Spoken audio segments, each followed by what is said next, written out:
Good Saturday morning. Welcome to KIDO Talk Radio. You're listening to Nicholas Jones with the Voice of Business.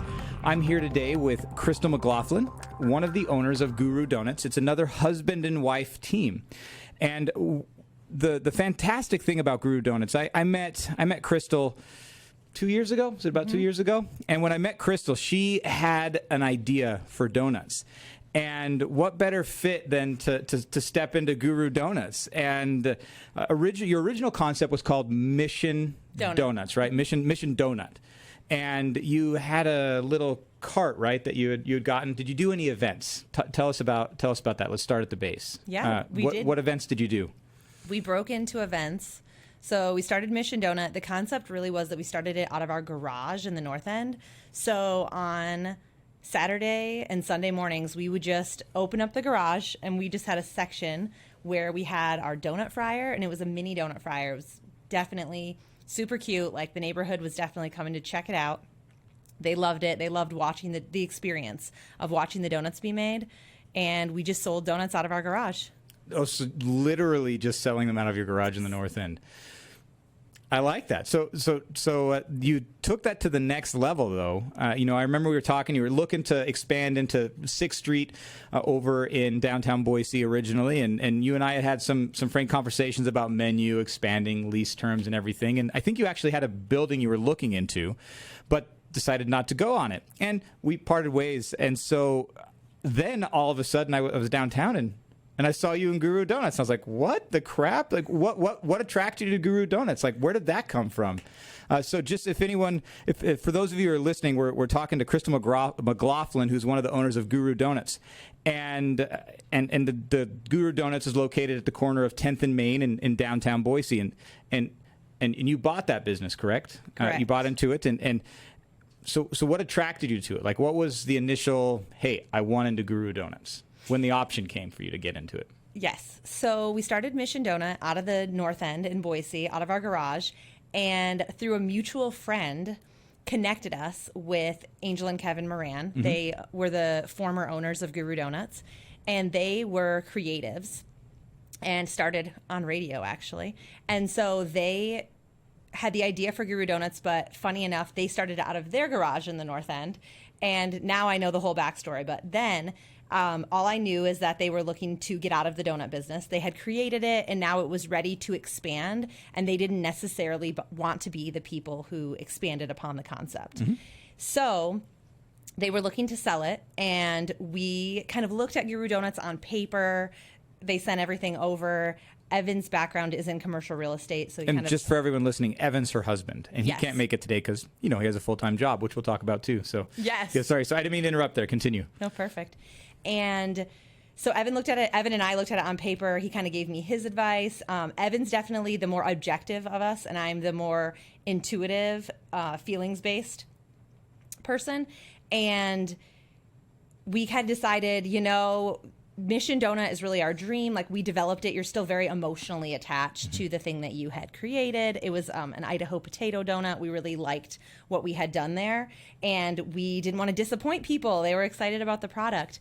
We thought it was good in addition to having Guru Donuts downtown. So kind of had decided not to, but we had a meeting set to meet the owners, and their accountant was going to be there, and it was 2 days before this meeting was set, and we thought, well, we're not going to cancel the meeting. Like, that's just not good business. So we're going to keep the meeting on the calendar. We're going to go and hear them out, but we really have decided this isn't going to be the best decision for us. And when we met to meet with them, we were there for, I want to say 2.5 hours. And we walked out of the building, and we just never forget the moment walking down the steps when we looked at each other and said, wow, are we going to do this? And it was just so many of the same things that we saw in Mission Donut concept-wise, which was supporting the community. Like, everything behind the business that wasn't the donuts was exactly what we were looking for, and exactly who the Morans were looking for to take on this concept and continue what Guru had started. And they had been up for sale, but they just hadn't found the right people that wanted to continue it. There were people who came in and wanted to change it, and they were willing to wait for the right people to continue what had been started because of the same reason. They felt so passionate about what they had created. They didn't want to just take it away from Boise. Yeah, so the Krystal you're the perfect fit for this. I knew about Guru Donuts for sale, and like I actually was entertaining it and looking at it myself. But when I saw you guys going in it, I was like, nah, like there's no way. Like this is 100% her. And you've done phenomenal with Guru Donuts as well. Even the legacy that Guru Donuts had before you had purchased it was pretty amazing. But you've taken it to the next level. The donuts are some of the best donuts I've ever had in my life. And the real question, though, for me is I really want to know what makes your donut unique, whether what you've taken it from the previous concept and kind of built upon and grown into what you have today. What makes your donuts unique? Yeah, good question. So when we started at Guru Donuts, the first idea is not to change anything. There was nothing that needed changing. Their recipes were awesome. Angel and Kevin had worked really hard on them to come up with them. And they agreed that we should be looking into, as time went on, ways to maybe change them. But we didn't start there. We started by bringing in our Idaho potato donuts. So when we were doing them out of our garage for Mission Donut, they were mini. We just made them regular size. So a regular size Idaho potato donut made with Idaho potato flour. And we brought those in and we made them gluten-friendly. So they're made gluten-free, but they're processed in a kitchen with flour. So we brought in the potato donuts. And then we did slowly, I think we started with glazes. We moved to a fully vegan sugar. So it's a beet sugar. There's just controversy with sugars being vegan or not vegan because they're processed through bone char. So we switched to a fully vegan sugar. That's where we started. That brightened up the glazes a little bit, so that was fun. Not that anything was wrong with the glazes, just saying like for dietary restrictions. Mm-hmm. No, I got you. The goal is donuts for all, so we're trying to make the product work for everyone. And then we were slowly able to improve upon some of the donut recipes. One was just taking out the shortening. So we were able to take shortening out of the donuts. So no shortening in any of your donuts? No shortening in any of the donuts. It's all just a coconut oil. Okay. Yeah, which was huge because that makes it a healthier donut. Yeah, it makes it a healthier donut. And then the big difference in what makes our product unique at Guru is that we start at midnight, so everything's handmade starting at midnight. And it's a full 8 hours of donut making before we open. We hand cut everything. We hand glaze. Everything is done by hand. There's no machines back there. And we offer such a great work culture, which we'll get into later in the conversation, but that it really does matter. Like the attitude in the kitchen from when the kitchen starts, like a lot of love goes into that product.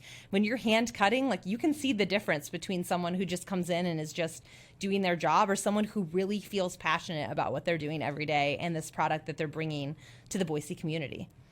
And when it comes to, so you mentioned a couple of things I want to ask you really quick. So bone char. You talked about bone char. Let's talk about that for a second. I've never heard of that being in a donut.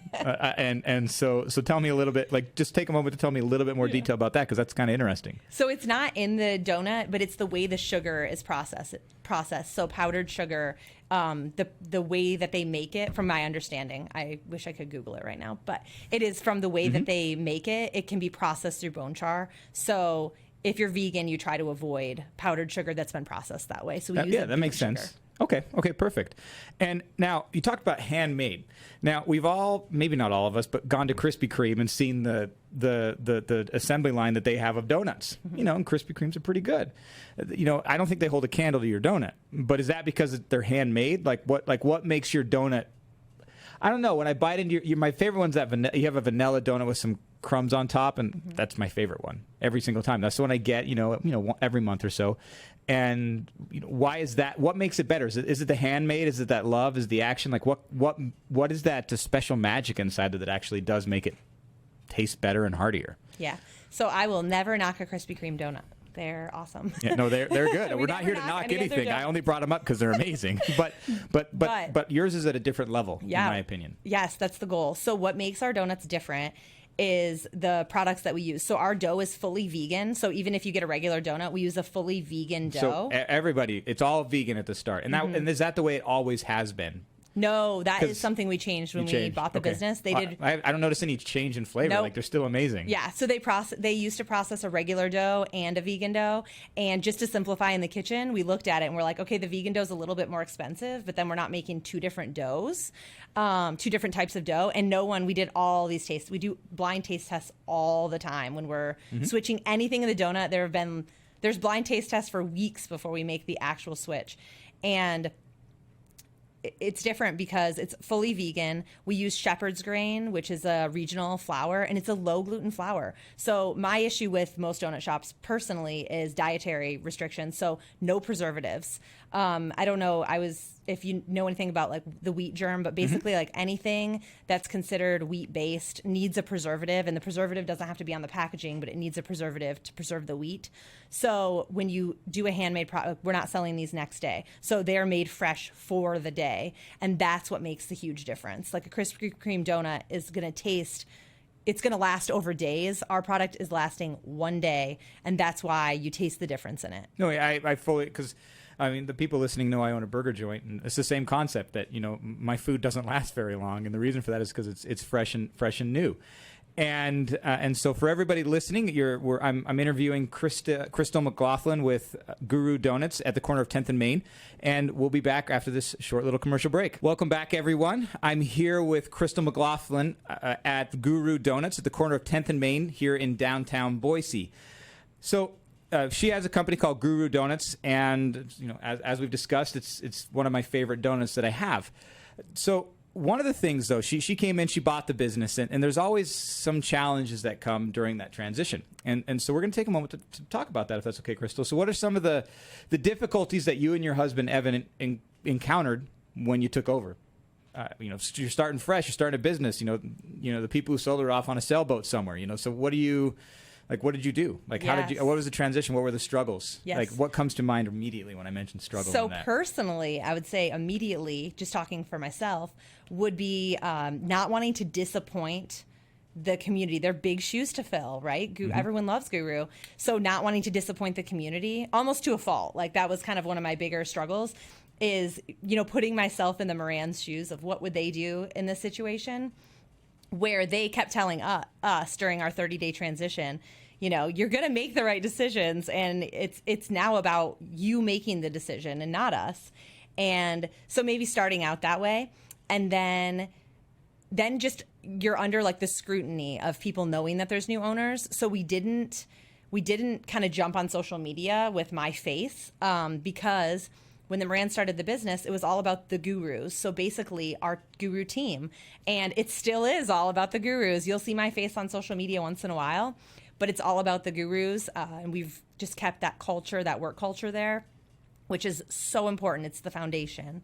And so that's what I would say. And then we started using a hashtag on Instagram called Keeping It Guru. So to let people know, like, yes, there are new owners, but it's still the same guru. We're not changing anything.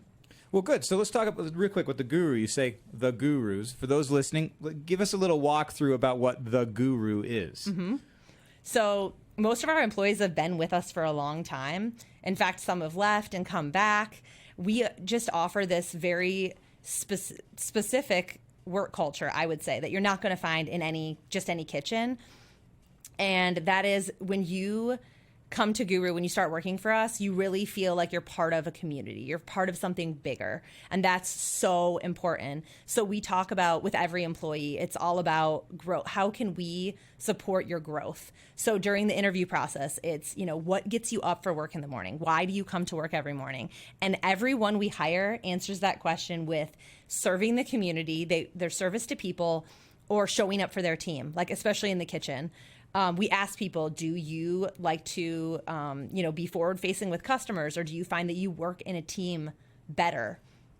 And we're just all about how do we grow these people to go on? Some of them are BSU students. Some of them are, bakers. We have just hired on a new pastry chef as we're growing. And so we're just all about work culture, service to the community just throughout, and that we want to set you up for wherever you're going next. Good. No, I see. That is a fantastic philosophy to have. I have that with all my employees as well, is that, hey, We're going to set you up. We're gonna, like, if this isn't your in, we're going to make you a fantastic polished stone by the time you get out of here. Yes. And I love that. And so one of the things that I really like about Guru Donuts is branding. And in fact, that like your social media presence on Instagram is the bar for me. Like that's what we're trying to hit. And that's a compliment. It is. I'm not. See, the thing is that I can look at your social media, I can look at your pictures, I can look at the effort, and I'm like, dude, I want to eat a donut. Like I just fall in love with it. And so what's by the way, what's your tag at Instagram? At Guru Donuts. At Guru Donuts. Okay, so very original there. Guru Donuts. I like it. So it's good. But your social media, it is heads and shoulders above, I think, most anyone here in Boise. And it's what you have taken is that passion, that drive, and you've created that brand, that image. And what kind of thought process do you go through when you're working on your brand? Because I mean, it's evident that you have taken what Guru Donuts was, and you have solidified that brand. You haven't changed it. You've grown it, and that's the challenge that people have when they come in. They buy a business. There's a very high fail rate because they try to put in their own ideas and change it. But you didn't do that. What you did is you took what they had and you strengthened it. You added your own flavor, your own spice to it, but you didn't change anything. So were you consciously thinking about the brand when you were taking these steps? Definitely. And I would say this is the work culture piece that goes into Instagram.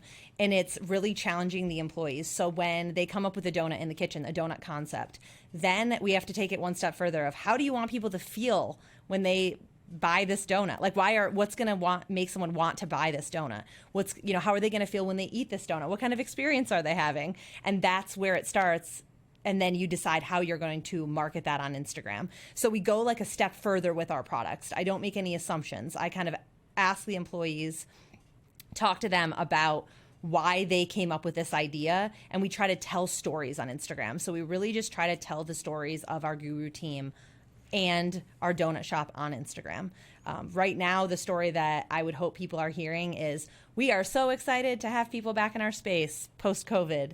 That's the perfect example. Mm-hmm. Like, we just are so excited every time we see people sit down in Guru now in a safe way. Yeah, no, I am too. I'm ecstatic when I see people walk in, and rather than being just delivery services. And so you mentioned something that I think is really important for people to hear about brand. When people think about branding, a lot of times they think about image. They think about, a logo. They think about, activities. But what you mentioned is hitting it on the head. You mentioned story. And that's the key behind a brand, is communicating a story, which you've executed wonderfully on Instagram and through, from what I've noticed, any of the communication you have on your outreach. You're telling a story. And right now you talked about the story is you're excited to have everybody back in the space. And that's exactly what a brand is it's a story. It's a narrative that you create for people to follow and join in on. And who doesn't want to jump in with Guru Donuts? You mentioned serving the community. Let's talk about that a little bit. Like, what specific things do you do to actually consciously serve the community? So we do donuts that will benefit different organizations from time to time. So we just did a rainbow donut not last weekend, but the previous weekend. And that supported Inclusive Idaho because we like a lot of the things that they're doing. And we feel like it fits Guru really well. It does indeed. Yeah. So, okay. So one thing too that I really like, and I know this as well, is that when you, with your story, with your brand, serving the community, with the inclusive donut that you're talking about, when people do this actually to help rather than just to make a profit, that's really what communicates well for people.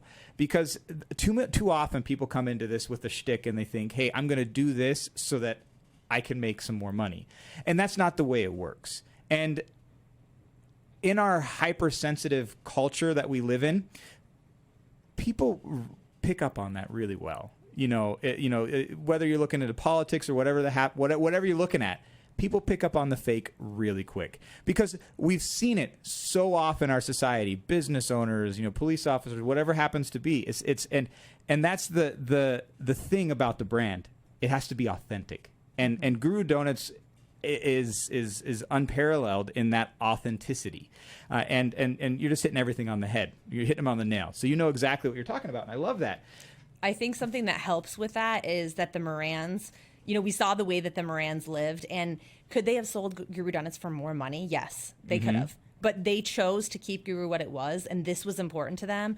And then when we take it over, we're honoring that decision. And the Guru team has seen how we live our lives, just living by example. And that's the authenticity factor. Like, buying a donut shop isn't a get rich quick scheme. And they see that. Yeah, it's so not, it is definitely not.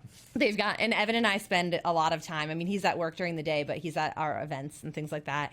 And they spend a lot of time. We're there a lot. So they spend a lot of time with us. I get there early in the morning, so I get to see the kitchen team leaving as the retail team's coming in. And yes, just spending time with people is what really builds that culture and that authenticity that you see throughout the store. I 100% agree.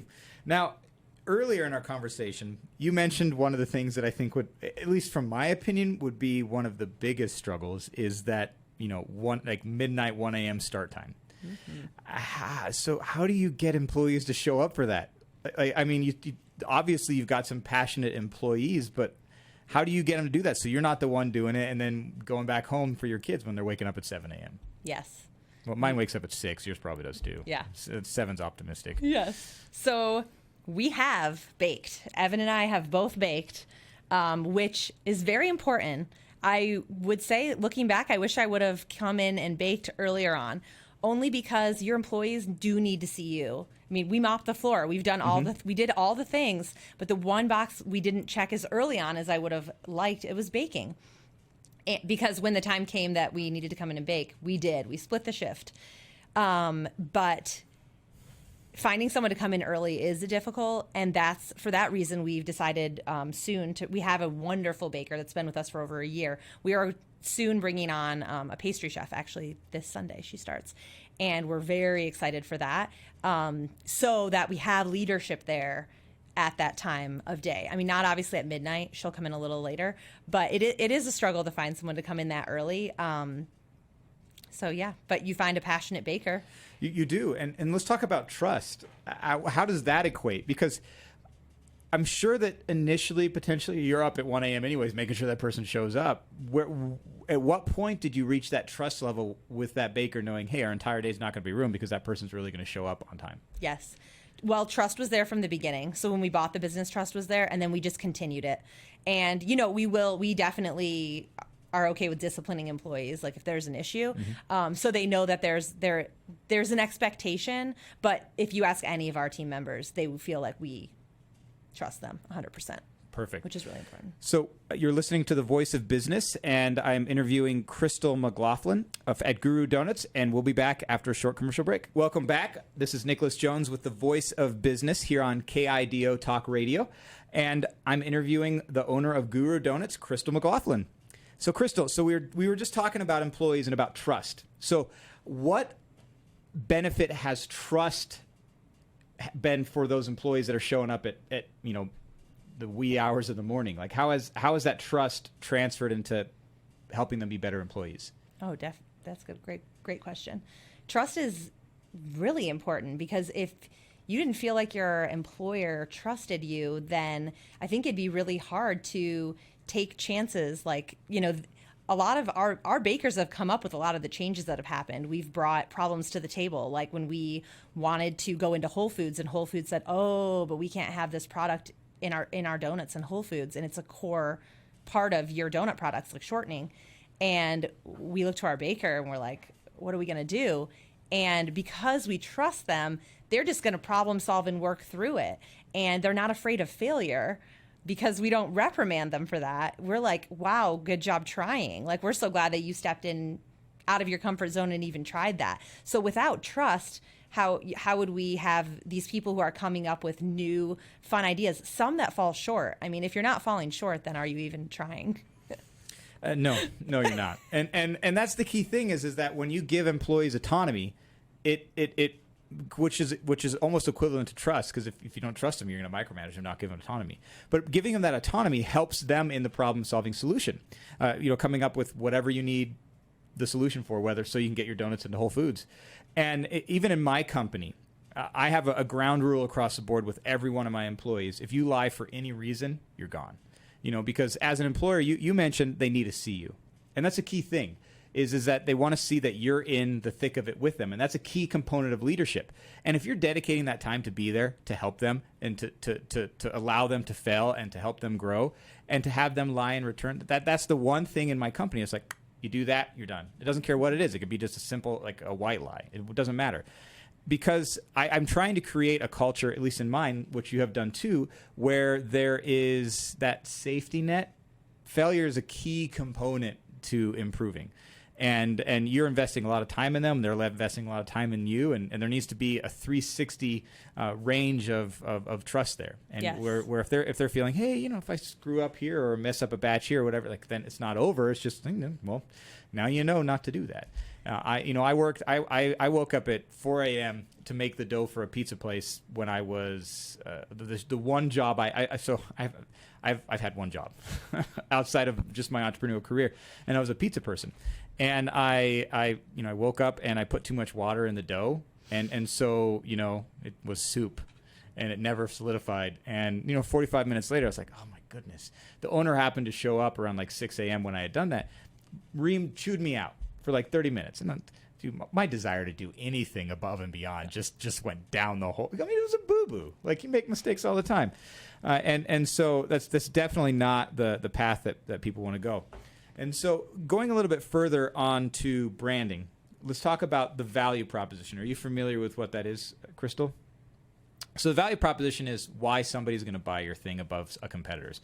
Why am I going to buy a Guru Donuts over a different donut? And so that's the why. Why am I going to buy your product? So so even though I am kind of putting you on the spot because you didn't know exactly that terminology, just answer, why would someone buy your donut over somebody else's donut? So the value prop. Yes.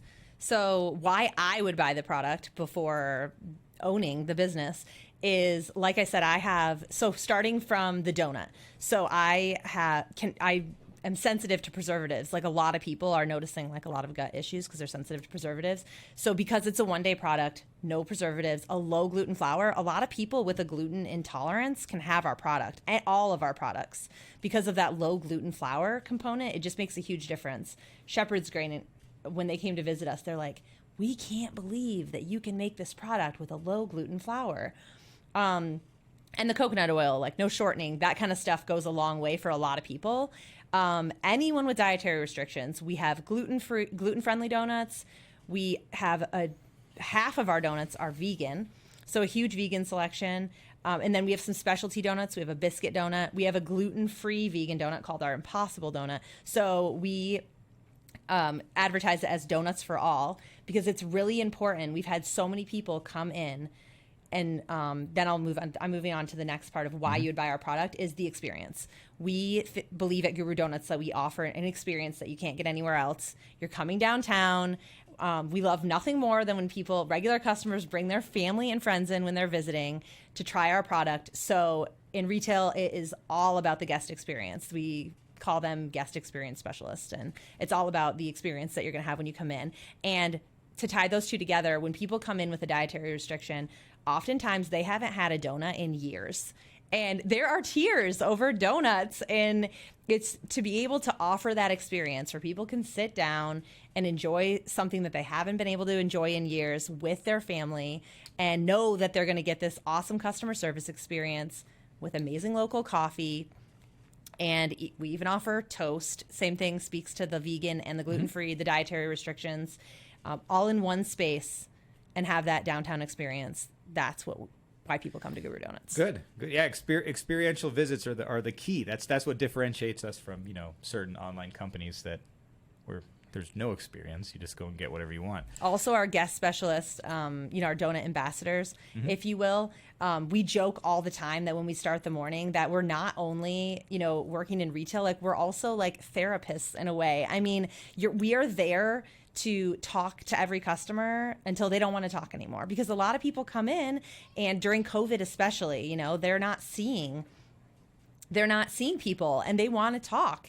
And we want to be there for them. Like, donuts surround all kinds of experiences. Some people come to get donuts because they want to start their day off in a really fun, exciting way. And some people associate, I have to go to a hard doctor's appointment today, and I'm going to follow it up with a treat from Guru Donuts. So we're there for whatever they need.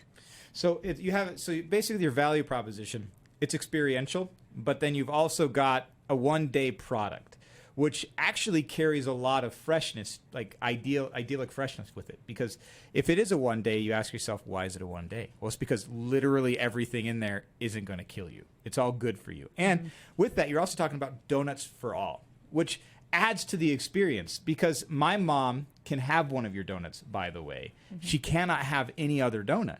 And when she's eating your donuts, she doesn't walk away going, I feel horrible. Like, she actually feels vitalized, one, because of the excitement of actually being able to eat a donut and it doesn't taste like crap.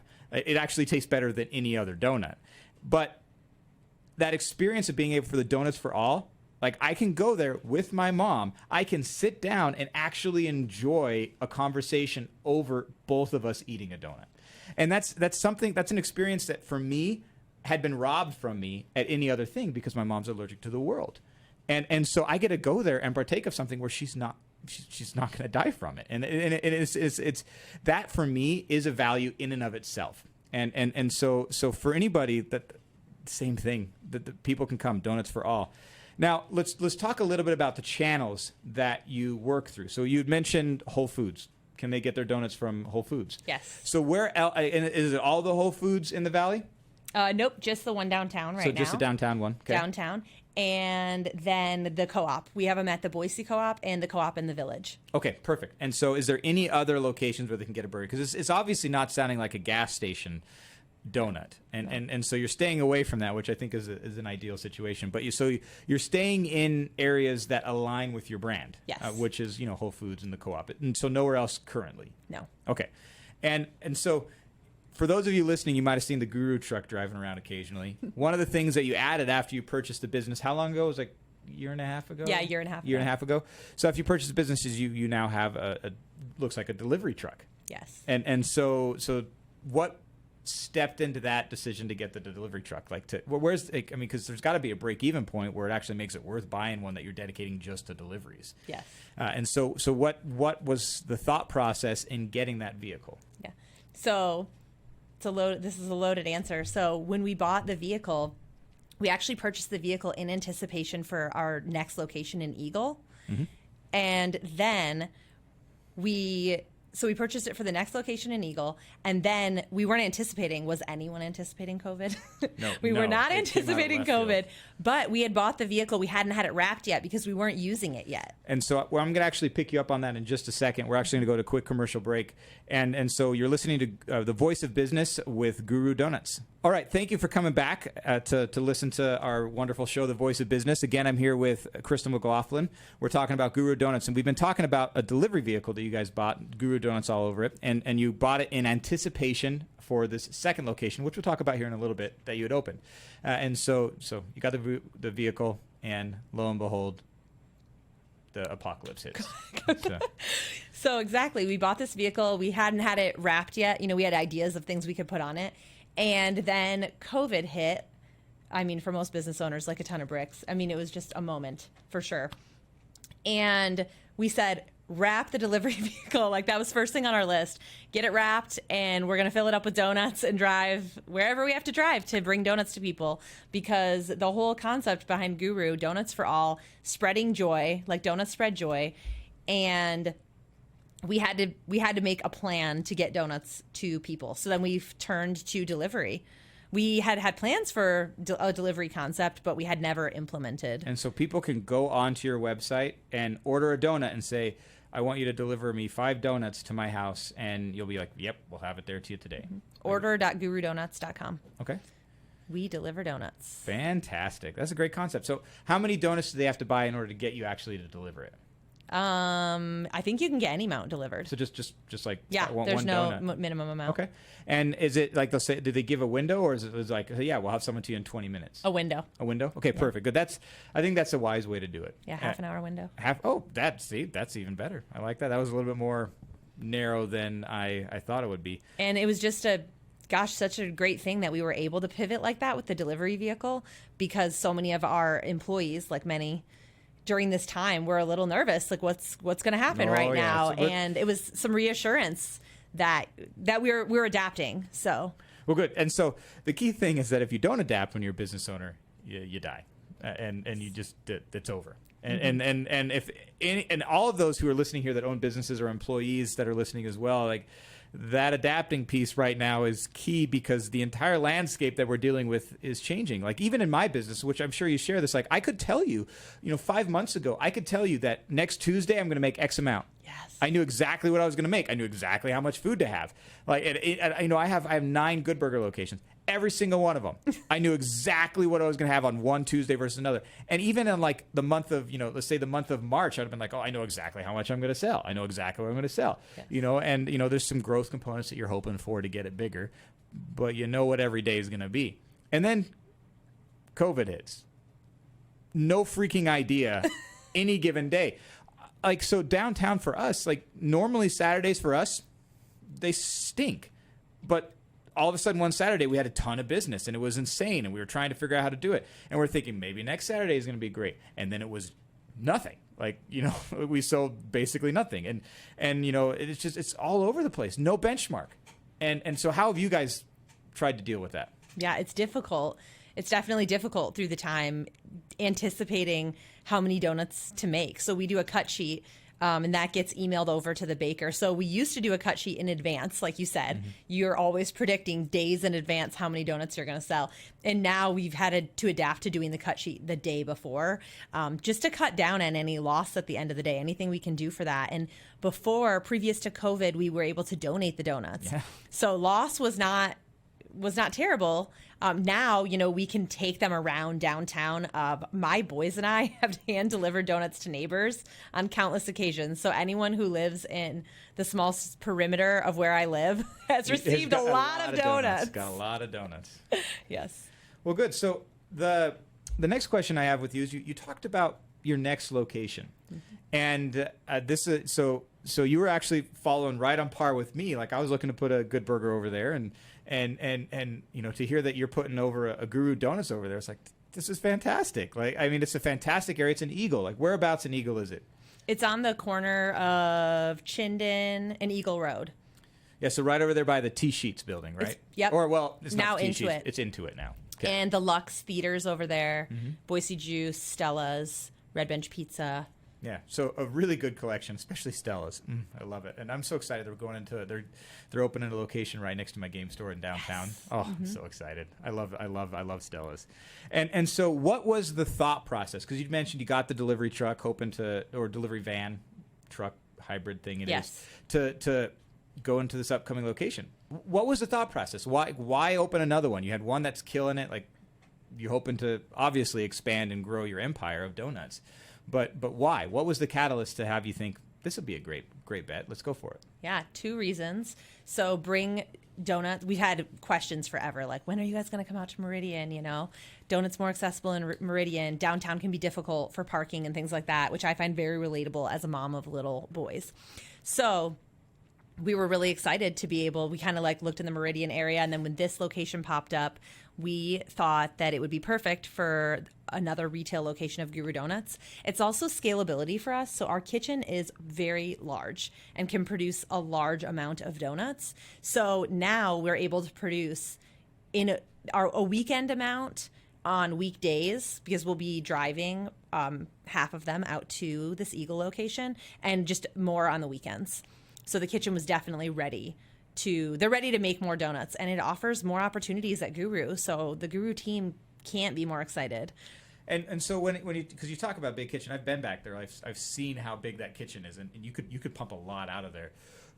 But you know the donut business better than anyone in this room, and probably in the Boise area. How much can it produce? Like, so you've got one extra location you can obviously get ready for, but do you have plans for a third and a fourth, or are you thinking it's going to cap out at about 3 for your kitchen? So no, it will cap out at 2 for this kitchen. Mm-hmm. And then we would, right now, I mean, plans change, but right now the ultimate goal for Guru would be a 3rd location that's a little bit bigger with a smaller kitchen. So this kitchen will cap out at 2 locations. And then the third location, I have a vision now, but we'll see what happens in the future of it being a location with a kitchen, maybe an open concept kitchen where people can see the donuts being made, and a drive-through. Perfect. Oh, drive-through. Those are I'm telling you. So I have pivoted in my own business away from just like standalone, like it's just, and then to see where we're going. Like I have no idea where we're going to go in the future with this COVID stuff. Like I mean, it's unknown, and that's what we're all dealing with. Like part of the catalyst for this whole show really is the fact that we're in a new environment. We have no idea where anything's going to go, and part of the role that I've taken on, rather than just being a high level visionary, now is literally that of a counselor, that of like, hey, we're going to be okay. You know, because I have to constantly speak reassurance, because no matter how much I seem to speak it to my employees, there's still that uncertainty because of that unknown. Nobody likes unknown. Like we don't like it. So I will say in Guru, we're not worried. And I'm not worried because for lack of better term, like breaking bread together around a table is never going to not be a thing. We need community and we need to eat. So I'm not worried because at some point we will have to safely come back. And so when people walk into Guru, from our team's perspective, we want them to feel safe. So we're taking all the measures to make them feel safe, but also to encourage them to come out, to talk, to have that sense of community. I mean, I think, we can only stay in quarantine for so long, and we should do it while it's safe, of course, until it's safe to come out. But that we're going to need to resume some sort of normalcy and safely. Yeah, no, we are going to have to. And I'm extremely selective about who I bring on my show. And one of the reasons why I brought you on my show is because I have zero worry about your business pulling through. You're riding the ship. You're doing really well. Like the stability is there. I can see all of it. So we're talking about. So real quick, thanks for coming here to speak with us over here at the Voice of Business, and wish you the best. Thanks so much.